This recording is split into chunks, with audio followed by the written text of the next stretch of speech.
Hi. So ESPA is clearly my alt group. But there are a lot of other groups I really enjoy, and Itzy is definitely one of them. Especially with their comeback right around the corner next Monday, I decided to post my Itzy collection up. So, if there's any interest.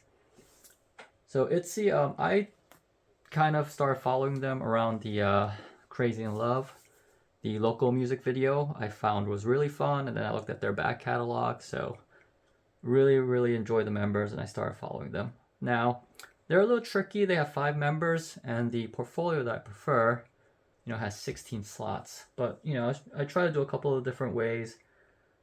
12 pager or a 9 pager just wasn't really very satisfactory. And I've seen some other people's collections, and nothing against it, but for the other people who collect Itzy OT5, I've seen either that they use a 9 page and then just kind of blank out 4 of the slots with filler cards, or there are pages that you can get that are 5x2 and a little long, but those also require you to use very thin sleeves. It's almost, the cards have to go almost unsleeved into some of those slots. So this is still my preferred style. In this case, I go with just one filler on the bottom corner, or sometimes if there's a group card, I kind of put that in. So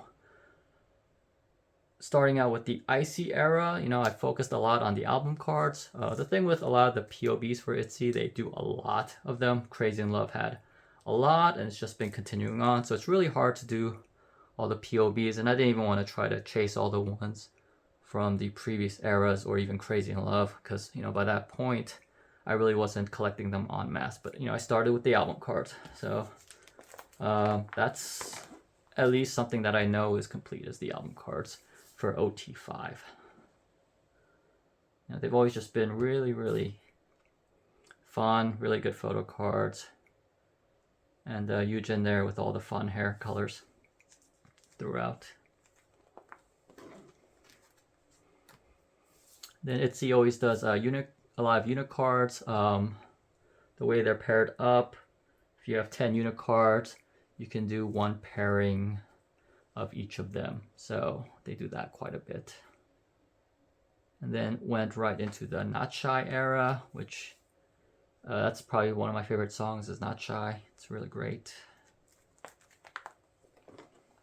And just like a lot of the vibe of the Itzy songs, I think it's just really good music to run to. It's very energizing, I think, as far as very upbeat. And, I do think that they put on a very powerful image, which I really like. Okay. Oh, that was the, sorry, I guess I should be talking a little bit more about the eras. So then this goes into the Guess Who era over here. And then right into Crazy in Love. And this is also kind of from Crazy in Love, where they also went with different versions of the albums. They had the standard album, they had the special edition pizza box, they had a couple of other versions that they started kind of doing a lot of. So I do like the thematic that they do, with them all holding the same style of prop. Then this goes into the special editions, and for those albums, I think it was a little trickier to get those as opposed to normal albums, because the specials always tend to run a little pricier, and unlike the album ones, they usually don't run these for the POBs or the lucky draws. Okay, and then this goes into the It's Me Japan edition. So I do love all their Japanese songs. I was a little worried that I'd never be able to have them do the Japanese versions of their songs. It's just kind of a odd scenario, I think, with a lot of the groups, is typically they don't play their songs outside of Japan.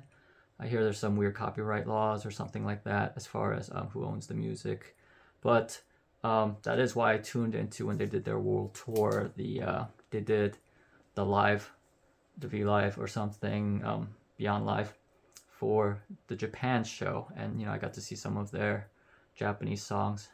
This is Voltage. Voltage is probably one of my favorite Japanese songs. Really like that one as well, and I just really like the whole different outfits that they had for that. And this is when I started collecting them a lot more seriously with Checkmate.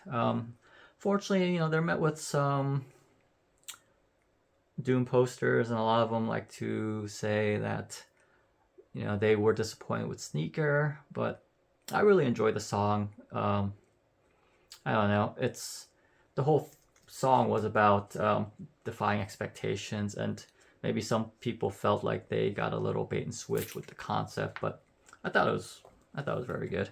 So this is kind of a unique here why they're sleeved differently. So I won my first fan call with Itzy. It was the one that Choice Music in LA was running, and I was able to do a fan call with Yuna. And what's funny is up to that point I had opened quite a few album cards, but the two cards I was missing were these two cards. And I mean, believe it or not, the one that she signed had these two missing cards. So I don't know. It's commemorative enough for me, and so I just sleeve them a little differently. Okay, and then yeah, this is the era where I really started collecting their POBs. So this goes into, if you saw a lot of, everything prior to this was mostly just album cards, and now this goes into all the POBs. Again, you know, I really liked a lot of the outfits on this era, and yeah, so quite a bit.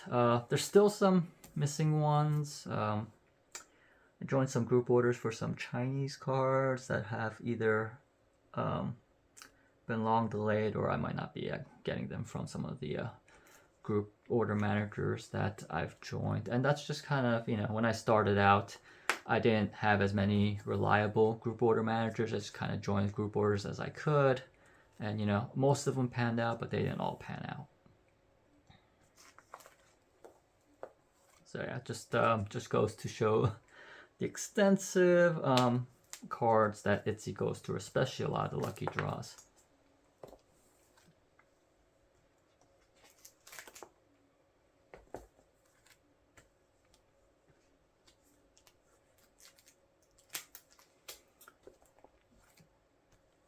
Oh, still ongoing.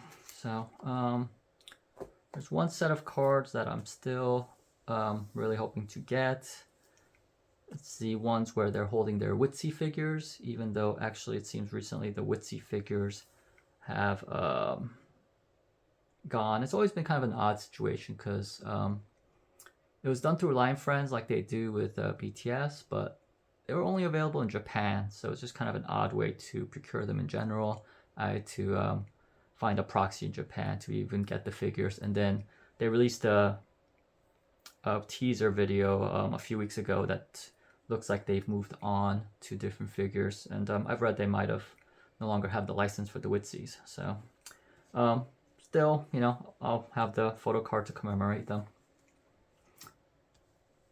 Okay, and then this is their next Japanese release, and yeah, that's just Itzy's always so busy. You know, it goes a lot of times Korean and then Japanese releases in between. So this was Blah Blah Blah.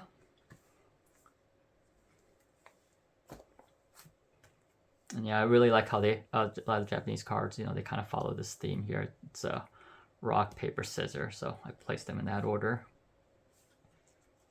And then right here goes into Cheshire,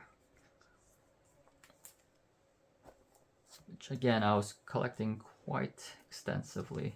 And this one I did join a very reliable group order manager. So all these slots that I do have missing, they are on the way. He was just waiting till all the Chinese orders came in, which they did arrive finally, but it came in just around Christmas. So, you know, with the holiday bustle, he's going to start shipping them out. But I do know that they'll be filled in. Yeah, another great era. Really like Cheshire.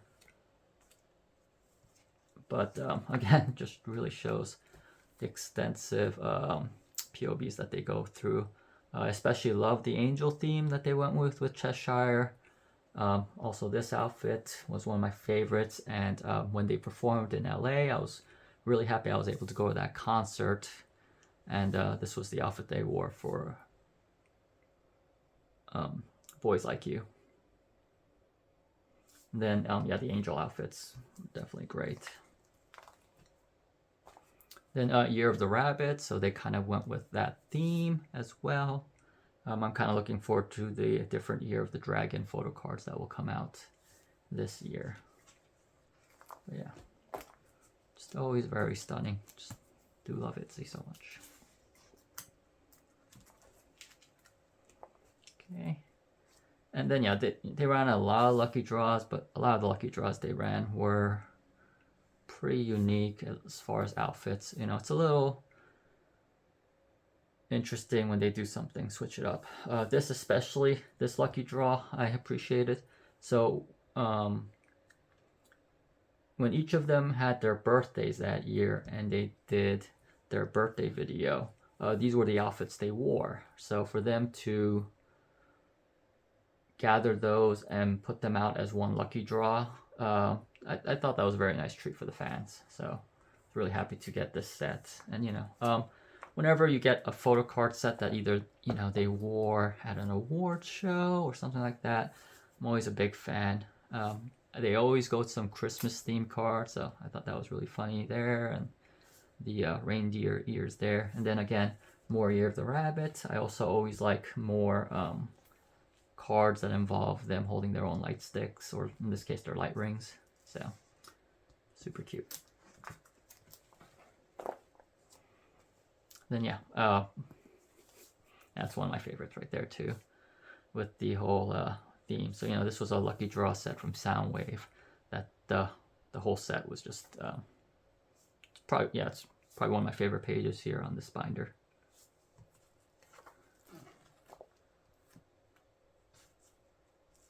And then yeah, so, and then this one's kind of a funny one. So it's a double-sided photo card, and you know, of course I love Itzy, but you know, on the other side they had their pets. So, and then you know, this was one of the limitations I have with this binder, right?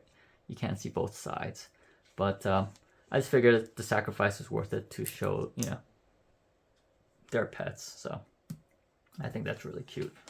And then yeah, again, the rest of these slots will be filled with the Chinese cards. And then just, you know, this just goes to show how album cards up to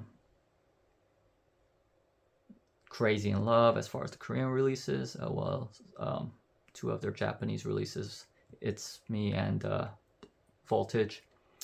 Past that, just going from Checkmate and Cheshire, and you know, not all the POBs, but a vast majority of them is enough to fill up this binder. And you know, again, this binder holds over 1,000 cards. So that's binder one. Gonna have 2 more videos for my current collection up to their upcoming comeback. And so yeah, thank you for watching.